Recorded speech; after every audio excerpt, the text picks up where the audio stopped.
Hello, Timberline. Before I launch into this devotional, I just want to say how much I've missed you and how really excited I am about seeing you again soon. I'm super looking forward to that. So Marlon asked if I would be able to share anything on Psalm 91, since that's the psalm that I chose for our Bible Memory Challenge. And for any of you who are new to Timberline, several times a year I present a set of verses for us to memorize and read and study and just look at together as a church. I figured that during this stay-at-home time many of us would have more time than usual for things that we might not otherwise get around to or want to tackle.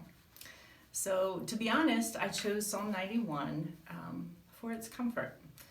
This season of experiencing a world pandemic has been just such a strange time.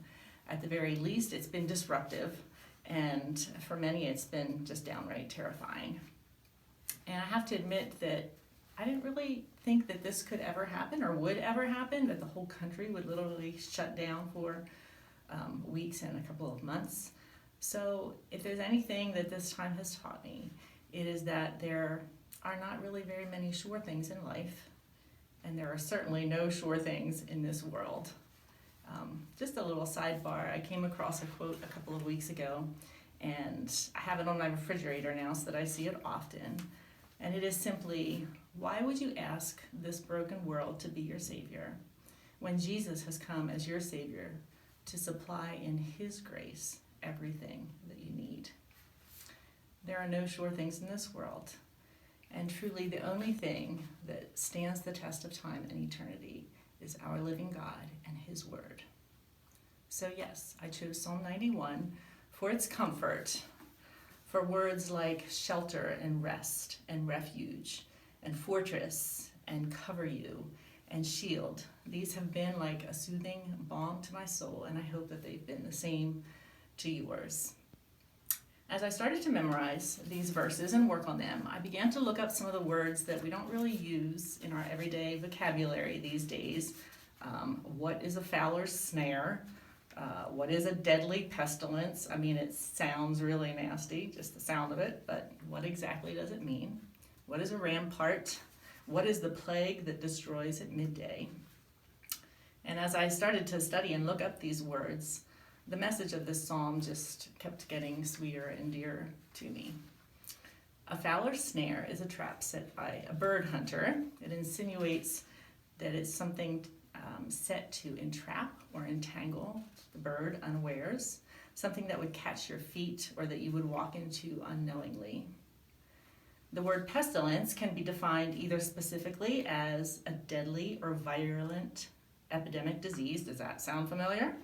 Or more generally, something that is considered harmful, destructive, or evil.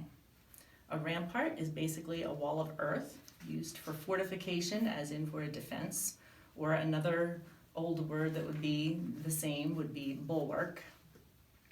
A plague can be defined as either an epidemic disease that causes high mortality, or any widespread affliction, calamity, or evil, especially one regarded as direct punishment by God. So yeah, that's a lot of nasty stuff to be saved from. Wait, does that mean that the Lord will really save me from all this? Does that mean nothing nasty will ever happen to me? Does this psalm mean that I won't get the coronavirus, or at least not die from it? I'm so thankful that I don't personally need to figure out the answer to all of those questions or to every heart's cry. And I'm even more thankful that we have a God who hears and answers every heart's cry. So what I would like to do as we look at Psalm 91, rather than attempt to answer all those questions that come across our minds, is I'd just like to give us a place to start. And that is simply at verse 1. Whoever dwells in the shelter of the Most High will rest in the shadow of the Almighty. And Timberline, I want to ask you, are you dwelling? Are you dwelling? The dictionary.com definition of dwell is to live or to stay as a permanent resident, to reside, to continue in a given condition or state, to linger over, to emphasize, or ponder in thought, speech, or writing.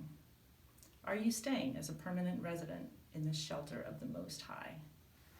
Are you lingering over, pondering in thought, the rest that you can have in the shadow of the Almighty? Are you resting? Are you relieving your weariness and refreshing in the shadow of the Almighty?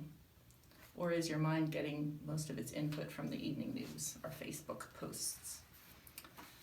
As I've been studying this chapter, I've been using some older commentaries, and I'd like to give you some quotes from some of these. The first one will be from Matthew Henry, whose commentary on 91 I find to be deeply challenging. Please bear with the old language. I would say this, go back and listen to it again, just back it up a little bit if you don't catch it all the first time. I had to read some of these things 2 and 3 times to really catch them, but they've been helpful, so I'd like to read some of that for you. Matthew Henry says, "It is the character of a true believer that he dwells in the secret place of the Most High. He is at home in God, returns to God, and reposes in him as his rest. He acquaints himself with inward religion and makes heart work of the service of God, worships within the veil, loves to be alone with God, and to converse with him in solitude." Again, I ask you, Timberline, are you dwelling in the shelter of the Most High? Are you resting in the shadow of the Almighty? Verse 2 of Psalm 91 reads, "I will say of the Lord, he is my refuge and my fortress, my God in whom I trust." Another commentary by Charles Spurgeon takes note of the way the psalmist makes this very personal in verse 2. He says, "To take up a general truth and make it our own by personal faith is the highest wisdom. It is but poor comfort to say the Lord is a refuge, but to say he is my refuge is the essence of consolation." So have you made it personal, Timberline? Verse 3 begins to talk about pestilence. "Surely he will save you from the fowler's snare and from the deadly pestilence," or as some other older versions say, a noisome pestilence, or could be perilous or destructive. Now verse 6 says we don't need to fear this pestilence or the plague that destroys. Listen to what Charles Spurgeon says about the pestilence. And again, listen several times if you need to. There's a lot of good stuff in here. "He who is a spirit," that's with a capital S, "can protect us from evil spirits. He who is mysterious can rescue us from mysterious dangers. He who is immortal can redeem us from mortal sickness. There is a deadly pestilence of error. We are safe from that if we dwell in communion with the God of truth. There is a fatal pestilence of sin. We shall not be infected by it if we abide with the thrice Holy One, or the Trinity.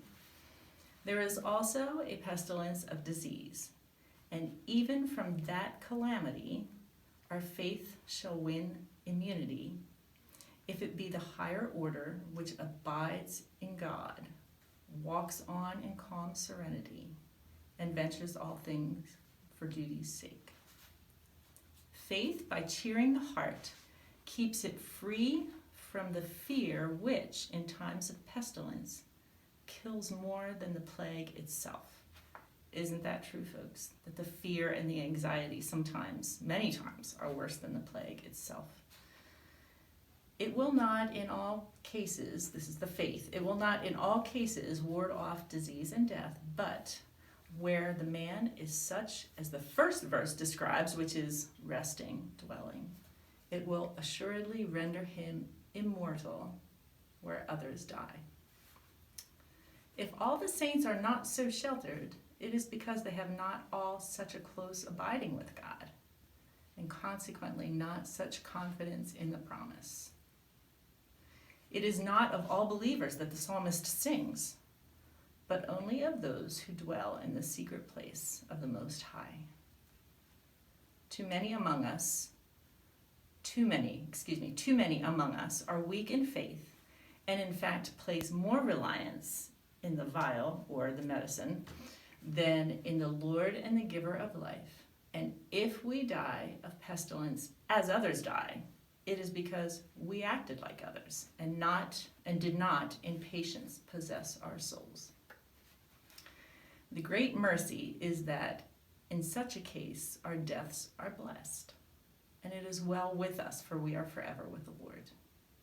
Pestilence to the saints should not be noisome or perilous or destructive, but the messenger of heaven.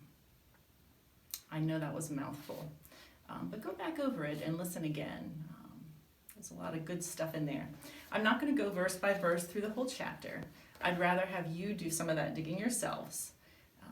I challenge you not only to memorize these verses and get them into your heads, but also ask the Lord to write them on your hearts and listen for what He wants to speak to you about these verses as that happens. One thing that I wanted to, just one tool that I wanted to give you, one way that I have really enjoyed studying verses is there's an app that you can get for your phone. It's called the Blue Letter Bible app. It's a free app. And what you can do is you can look up any verse in the Bible, and you can pinpoint a particular verse, and it can give you different versions. It'll give you different commentary possibilities to look up. Also, it'll give you the Greek and the Hebrew words if you're interested in looking at that. It's been a great little tool for me. There's also you can look up a word and see where that word is used in verses as well. So in closing, I want to quote Benji from last week's sermon. He said, "If we don't know God's promises, then we can't put our faith in anything, and we will walk in shame." So Timberline, I want to ask you again, do you know God's promises? Are you dwelling there? Are you living there and abiding